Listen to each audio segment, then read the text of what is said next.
नमस्कार, स्वागत है आपका फेडरल देश में। मैं हूं नीलू व्यास। आपको याद होगा कि चुनाव आयोग ने एक काउंटर एफिडेविट दिया था सुप्रीम कोर्ट को एसआईआर के केस में, जहां पर उन्होंने कहा कि एक इंडिपेंडेंट अप्रेजल किया गया है और जिसके आधार पर हमने ये सोचा कि बिहार में एसआईआर कराया जाए, और बिहार ही नहीं बल्कि पूरे देश में एसआईआर कराया जाए।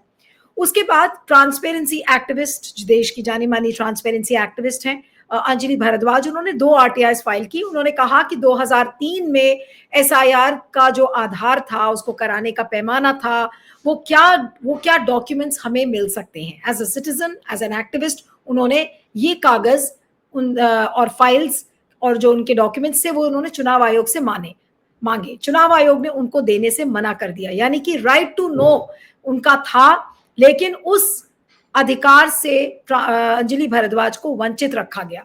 अपनी दूसरी आरटीआई में अंजलि ने यह बोला कि क्या कोई स्टडी करवाई गई थी 2025 का जो बिहार का एसआईआर है, उसमें क्या कोई स्टडी या कोई अप्रेजल किसी तरीके का करवाया गया था? तो उसमें भी उनको कोई जवाब नहीं मिला, सिवाय इसके कि उसमें 24 जून के सर्कुलर का हवाला दे दिया गया है कि आप इसको रेफर कर ले, और उसका लिंक उनको दिया गया है। यानी कि चुनाव आयोग ने इस सूचना को अंजलि भारद्वाज के साथ शेयर करने के लिए मना कर दिया। और सबसे मजेदार बात यह कि उनके पास कोई फाइल भी नहीं है, कोई ऐसा डॉक्यूमेंट नहीं है कि वो उसके बारे में बता सके कि आखिर 2003 में ये एसआईआर कैसे हुआ था और अब 2025 में ये क्या स्टडी हुई थी, उसके भी कोई जानकारी नहीं है। ये वही चुनाव आयोग है जो राहुल गांधी से एफिडेविट मांग रहा है, सबसे डॉक्यूमेंट्स मांग रहा है, और एक नहीं 11 तरीके के डॉक्यूमेंट्स मांग रहा है। लेकिन जब आप चुनाव आयोग से डॉक्यूमेंट्स मांगेंगे तो उनके पास कोई, चुनाव आयोग के पास कोई डॉक्यूमेंट नहीं है। अब इसे क्या कहा जाए? क्या मनमाने तरीके से एसआईआर लाया गया? क्या ये आरटीआई इसका सबसे बड़ा सबूत है? इस समय हमारे साथ अंजलि भारद्वाज हैं, ट्रांसपेरेंसी एक्टिविस्ट, जिन्होंने ये दोनों आरटीआई फाइल की, और ये आरटीआई इस समय देश में एक बहुत बड़ी चर्चा का विषय बना हुआ है। और अंजलि, आपका स्वागत है। लेकिन ये आरटीआई क्या अपने आप में एक सबूत नहीं है कि एक बहुत ही मनमाने तरीके से एसआईआर को चुनाव आयोग ने इंट्रोड्यूस किया है?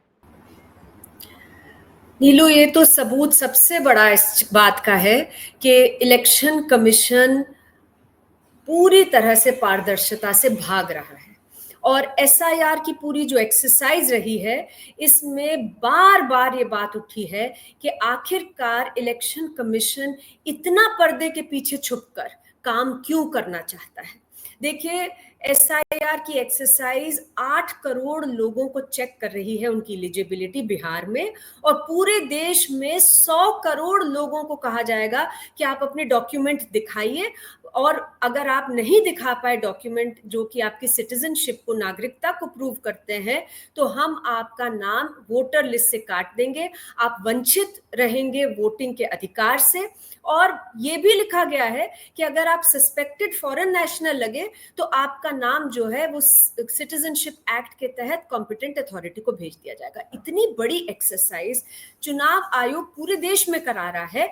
अब सवाल क्या पूछा गया था? मैंने बहुत सिंपल सवाल पूछा।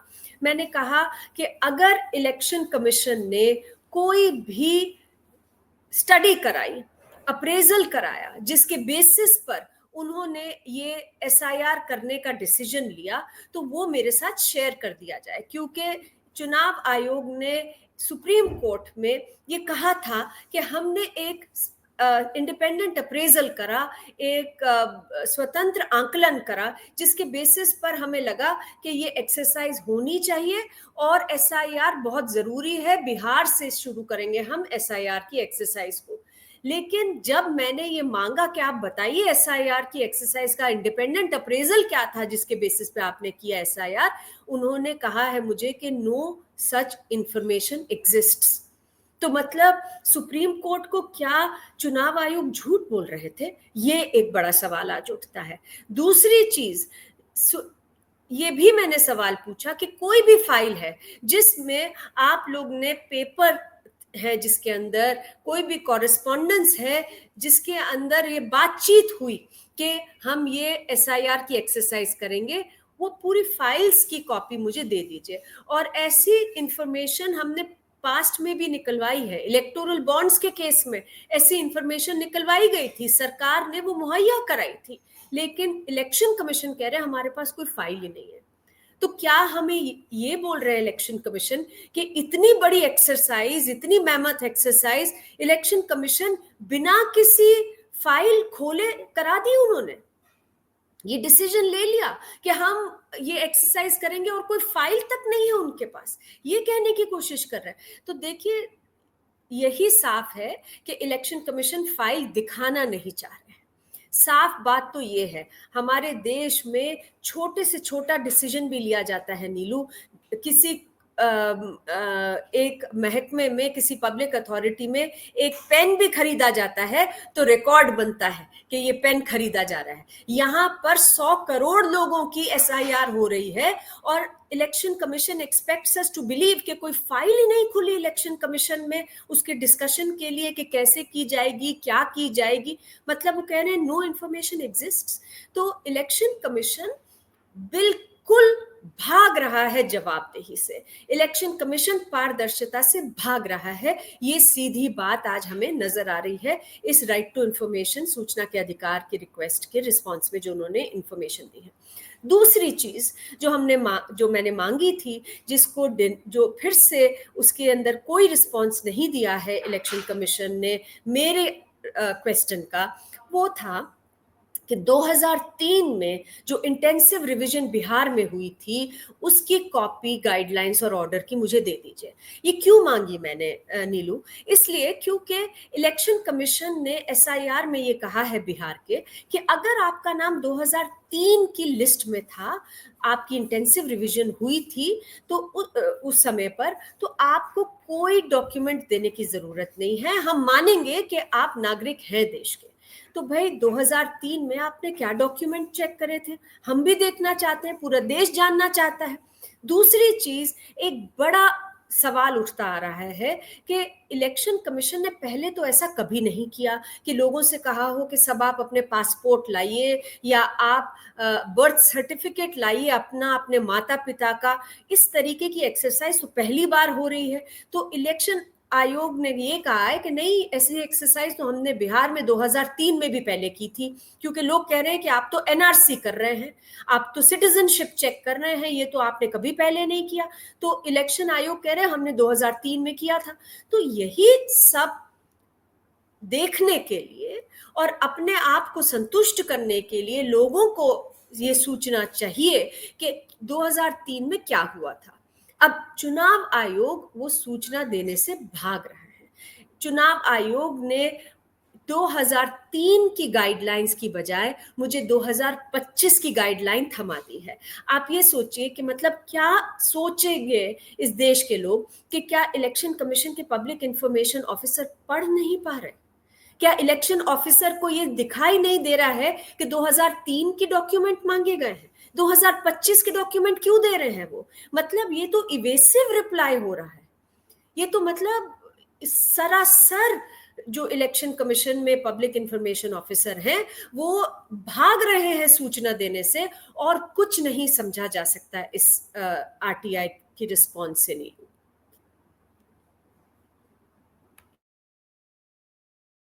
अंजलि, लेकिन अब जो सवाल है कि आपने आरटीआई फाइल कर दी, लोगों ने देख लिया पब्लिक डोमेन में कि आरटीआई के तहत चुनाव आयोग ने कोई भी इंफॉर्मेशन साझा नहीं की है जो उनको साझा करनी चाहिए थी। अब जब ये फर्स्ट वीक ऑफ सितंबर में जब ये केस सुप्रीम कोर्ट के सामने आएगा, क्या ये एक सबूत नहीं है कि बहुत ही मनमाने तरीके से, आर्बिट्ररी तरीके से इस एसआईआर को बिहार में लाया जाएगा और अब इसी मॉडल को पूरे देश में रेप्लिकेट करने की कोशिश करेगा? तो क्या सुप्रीम कोर्ट के पास एक ऑपरचून मोमेंट, एक बहुत ठोस मौका नहीं है कि इस आरटीआई के आधार पर सुप्रीम कोर्ट सीधा सीधा ये कह दे कि भाई इसमें कोई स्टडी नहीं हुई है और आप इस मनमाने तरीके से इस एसआईआर को नहीं रोल आउट कर सकते और इसलिए हम इसको निरस्त करते हैं? सुप्रीम कोर्ट तो इस बात को कह ही सकता है ना। देखिए, सुप्रीम कोर्ट कह रहे हैं कि हम निरस्त करने के लिए तो कॉन्स्टिट्यूशनैलिटी चेक करेंगे, लेकिन ये बिल्कुल सही बात है कि सुप्रीम कोर्ट ने हमारे देश के लगातार ये कहा है कि लोगों को सूचना का अधिकार है। लोकतंत्र में आप लोगों को बिना सूचना दिए आप काम नहीं कर सकते हैं। ये बहुत क्लियर बात सुप्रीम कोर्ट ने बार बार कही है। इस केस में भी जब इलेक्शन कमीशन ने कोशिश की कि 65 लाख लोगों के नाम इंक्लूड नहीं किए गए ड्राफ्ट रोल में, इलेक्टोरल रोल में, after the first phase of the SIR, तो सुप्रीम कोर्ट ने कहा कि ये नहीं चलेगा, लोगों को जानने का अधिकार है और इसलिए आपको ये सूचना देनी पड़ेगी। तो देखिए, सुप्रीम कोर्ट तो बार बार कह रहे हैं, इस केस में भी कह रहे हैं कि लोगों को जानने का अधिकार है, सूचना तो देनी पड़ेगी। तो ऐसे में हम जरूर ये पूरा प्रयास करेंगे कि ये पूरी RTI जो लगी और जो सूचना मिली है, ये सुप्रीम कोर्ट के सामने भी रखी जाए। और उम्मीद पूरी तरह से ये रहेगी कि सुप्रीम कोर्ट इलेक्शन कमीशन को जवाबदेह बनाए। इलेक्शन कमीशन अगर कह रहे हैं कि हम ये एक्सरसाइज कर रहे हैं, इसका पूरा बेसिस 2003 की जो गाइडलाइंस है और जो एक्सरसाइज हुई वो है, तो इलेक्शन कमीशन को सुप्रीम कोर्ट को कहना चाहिए कि आप ने कैसे इसको छुपा रहे हैं, आप हमारे सामने ये रिकॉर्ड प्रोड्यूस करिए। तो ये तो मिनिमम चीज हम एक्सपेक्ट करेंगे कि सुप्रीम कोर्ट इलेक्शन कमीशन को कहेंगे कि आप इस तरीके से लोगों की जो, मतलब ये तो बिल्कुल लोगों की आंखों में धूल झोंकने वाली बात हो रही है नीलू, कि जब हम सवाल पूछें as citizens of the country कि आप ये एक्सरसाइज पहले तो नहीं करें, आप एकदम से क्यों कर रहे हैं, आप NRC कर रहे हैं, तब तो इलेक्शन कमीशन बिना झिझके कहे कि नहीं हमने तो 2003 में करी थी। हम कहें 2003 के डॉक्यूमेंट दिखाइए, गाइडलाइन दिखाइए, तो कहे दे ही ना किसी को। अगर इलेक्शन कमीशन कहे कि बाकी सबको अपने डॉक्यूमेंट दिखाने होंगे, केवल जो 2003 में लोग थे जो लिस्ट में आए थे उनको नहीं दिखाने होंगे, तो लोग कहें कि अच्छा 2003 में गाइडलाइंस क्या थी, आप हमें दिखा दीजिए, क्या तब भी आपने पेपर मांगे थे, हमें दिखा दीजिए। तो इलेक्शन कमीशन का है हाँ हमने मांगे थे यही पेपर, लेकिन आपको गाइडलाइन नहीं दिखाएंगे।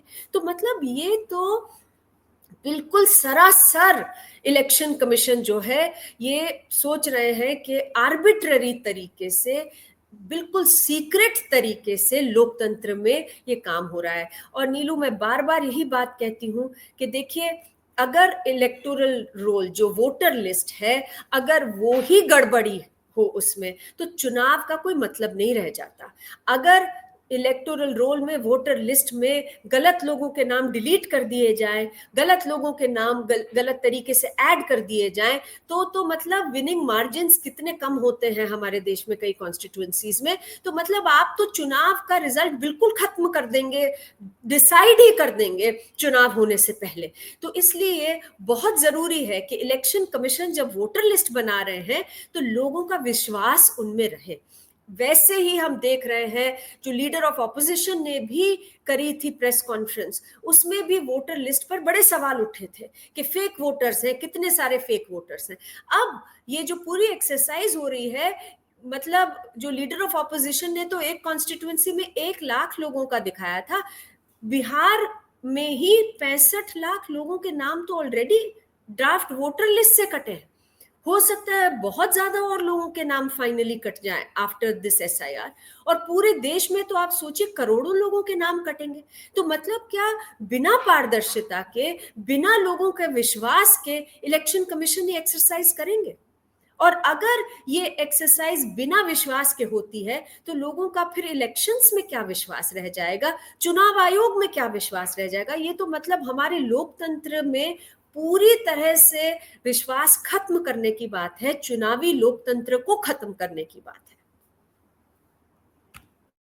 आपको क्या लग रहा है, दोनों चीजें हो गई हैं, एक तो जो सूचना के अधिकार से आपको वंचित रखा गया, SIR पर सही इंफॉर्मेशन नहीं दी गई, एक मनमाने तरीके से इतनी बड़ी एक्सरसाइज रोल आउट कर दी गई। अब इसकी असलियत कैसे लोगों को पता चलेगी? अब अगर RTI से ही ये दरवाजा चुनाव आयोग ने बंद कर दिया है तो अब फिर क्या उम्मीद बचती है अंजलि आपके हिसाब से? क्योंकि कोर्ट अब आखिरी उम्मीद है, कोर्ट भी अगर इसको नजरअंदाज कर देंगी या RTI पर कुछ एक गोलमोल जवाब देके और चीजों को चलता करेंगी तो फिर क्या करेंगे? कैसे पता चलेगा लोगों को? नीलू, हम तो यही उम्मीद करेंगे और मेरे ख्याल से ये भी सुप्रीम कोर्ट के सामने बात रखी जाएगी कि ठीक है, लोगों को नहीं दिया गया RTI एप्लीकेशन के तहत ये सूचना, पर कम से कम कोर्ट को तो दी जाए। मतलब कम से कम इलेक्शन कमीशन ये तो कहे कि हम सुप्रीम कोर्ट को तो दिखाएंगे डॉक्यूमेंट्स। तो court we hope will insist कि चलिए आप किसी और को नहीं दे रहे, आप हमें तो दीजिए ये सूचना। दूसरी चीज ये है कि सूचना के अधिकार कानून में तो हर नागरिक का ये अधिकार है कि हमें ये सूचना मिले, तो जरूर हम इसके अंदर जो रेमेडी है, जो कंप्लेंट की रेमेडी है to the central information commission, और जो फर्स्ट अपील और सेकंड अपील की रेमेडी है अंडर द आरटीआई एक्ट, उसको भी करेंगे, यूज करेंगे, जिससे कि ये मामला जो है ये ऐसे नहीं निपटाया जा सकता। मतलब अगर इलेक्शन कमीशन आज ये कहेंगे कि नहीं हम आपको कोई सूचना नहीं देंगे एसआईआर के बारे में, कल किसी और चीज के बारे में, हम देख चुके हैं कैसे फॉर्म 17C के बारे में नहीं दे रहे, सीसीटीवी फुटेज देने से मना कर रहे हैं, प्रिसाइडिंग ऑफिसर की डायरी देने से मना कर रहे हैं, मतलब इलेक्शन कमीशन तो ऐसे बिहेव कर रहे हैं that they are above the law. Election commissioner तो ऐसे बिहेव कर रहे हैं कि जैसे वो कॉन्स्टिट्यूशनल बॉडी, मत तो क्या, वो तो कॉन्स्टिट्यूशन के 4 कोने के दायरे में आते ही नहीं है। मतलब इस सुप्रीम कोर्ट ने क्लियरली कह दिया है कि कॉन्स्टिट्यूशन से ही हमारे जानने का अधिकार आता है लोगों के पास। तो मतलब अब इलेक्शन कमीशन कह रहे हैं कि हम मनमानी से काम करेंगे, हम कोई सूचना नहीं देंगे, हम पूरी तरह से गोपनीयता में काम करेंगे। तो ये तो कोई लोकतांत्रिक प्रिंसिपल है ही नहीं। इस तरीके की जो रवैया अपनाया है इलेक्शन कमीशन में कि हम पर्दे के पीछे काम करेंगे, हम नहीं देंगे कोई सूचना, ये तो गैर लोकतांत्रिक है, गैर कॉन्स्टिट्यूशनल है, totally goes against the spirit of the constitution of India and also the letter of the law.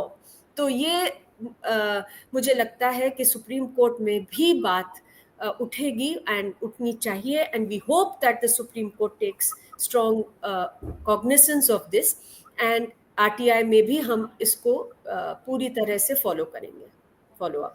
लेकिन अब अंत में क्या कहेंगे अंजलि कि आज अगर नागरिक को जितने भी नागरिक हैं और वो इस आरटीआई का जवाब देखेंगे जो कि ऑलरेडी पब्लिक डोमेन में है और इसको लेकर काफी चर्चा भी हो रही है सोशल मीडिया पर, आज लोगों के मन में किस तरीके का शक आएगा? ऑलरेडी वोट चोर गद्दी छोड़ के नारे चारों तरफ लग रहे हैं, राहुल गांधी के एक्सपोजे ने दिखा दिया किस तरीके की बंगलिंग ऑन द ग्राउंड हो रही है, वो बहुत सारी चीजें साबित करता है। अब ये आरटीआई के बाद लोगों के मन में क्या शक आएगा आपके हिसाब से? ये मेरा आखिरी सवाल है, उसके बाद मैं वाइंड अप करूंगी। जी देखिए नीलू, लोगों के मन में शक तो चल ही रहा है।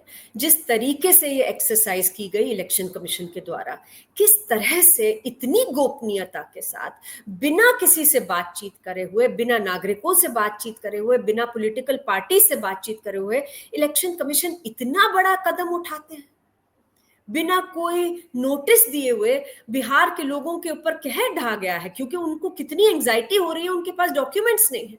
तो शक तो लोगों के मन में ऑलरेडी है कि एनआरसी हो रहा है बैक डोर से, ये शक ऑलरेडी है कि चुनाव आयोग किसी के इशारों पर काम कर रहा है, बहुत सारे शक है लोगों के मन में। शक को दूर करने का एक ही तरीका है लोकतंत्र में कि चुनाव आयोग सबके सामने डॉक्यूमेंट रखते, उससे दूध का दूध पानी का पानी हो जाता है। अगर इलेक्शन कमीशन कहते हैं कि देखिए हमारे पास ये सब पुख्ता सबूत आए थे, बहुत सारे, अब क्या कह रहा है इलेक्शन कमीशन, बार बार इलेक्शन कमीशन कहता है हमें एसआईआर करने की जरूरत है क्योंकि वोटर लिस्ट में बहुत सारे ऐसे लोग हैं जो भारतीय नहीं है और उनका नाम चढ़ गया है। अगर ऐसा प्रूफ है इलेक्शन कमीशन के पास तो शेयर क्यों नहीं कर रहा है इलेक्शन कमीशन लोगों के साथ? रख दे सामने प्रूफ कि हमारे पास तो ये सब प्रूफ है, लोग खुद ही समझ जाएंगे कि हाँ भाई एसआईआर की तो बहुत जरूरत थी। अगर सुप्रीम कोर्ट में भी ये बात उठी है और 2003 की गाइडलाइंस की बात बार बार उठ रही है और लोग सवाल पूछ रहे हैं, इलेक्शन कमीशन सामने रख दे एसआईआर की गाइडलाइन कि ये लीजिए 2003 में ये करी थी हमने गाइडलाइन, आप क्यों सवाल पूछ रहे हैं, क्यों शक कर रहे हैं? लोगों के शक खुद ठीक हो जाएंगे। लेकिन ये जो रवैया अपना रहा है इलेक्शन कमीशन कि हम कोई कागज नहीं दिखाएंगे, हम तो सब लोगों के कागज देखेंगे, हम सबके डॉक्यूमेंट मांगेंगे, लेकिन कोई कागज हम नहीं दिखाएंगे, ये तो बिल्कुल तानाशाही का काम चल रहा है, ये लोकतांत्रिक काम नहीं चल रहा है और इससे इलेक्शन कमीशन की छवि पर बहुत बुरा असर पड़ता है। इससे इलेक्शन कमीशन में विश्वास जो लोगों का होना चाहिए, जिसके बगैर लोकतंत्र, चुनावी लोकतंत्र तो चल ही नहीं सकता। आप कितने चुनाव करा लीजिए नीलू इस देश में, अगर लोगों का विश्वास नहीं है चुनाव में, अगर लोगों का विश्वास नहीं है चुनाव आयोग में, रेफरी में, चुनाव आयोग तो रेफरी है, मैच हो रहा है, उनको तो रेफरी बनना है। अगर लोगों को ये लगने लगेगा कि ये तो रेफरी ही किसी की साइड ले रहे हैं, ये तो रेफरी ही मिले हुए हैं, या फिर ये रेफरी तो कोई हमें सूचना ही नहीं दे रहे, पता नहीं किसके लिए काम कर रहे हैं, तो फिर चुनाव का कोई मतलब नहीं रह जाएगा, चुनावी लोकतंत्र का मतलब नहीं रह जाएगा। बिल्कुल, बिल्कुल। और बहुत दुर्भाग्यपूर्ण है इस तरीके का रवैया दोनों चीज़ों के लिए कि एसआईआर पर कोई डॉक्यूमेंट्स चुनाव आयोग के पास नहीं है, और दूसरा आप आरटीआई के तहत जो सूचना का अधिकार नागरिकों के पास है, आप उस अधिकार को भी नागरिकों से वंचित रख रहे हैं। दोनों चीज़ें इस समय पब्लिक देखेगी, अब देखना होगा सुप्रीम कोर्ट इस पर क्या करता है। आपका बहुत-बहुत शुक्रिया Anjali, thank you so much for joining. Thank you. Thank you.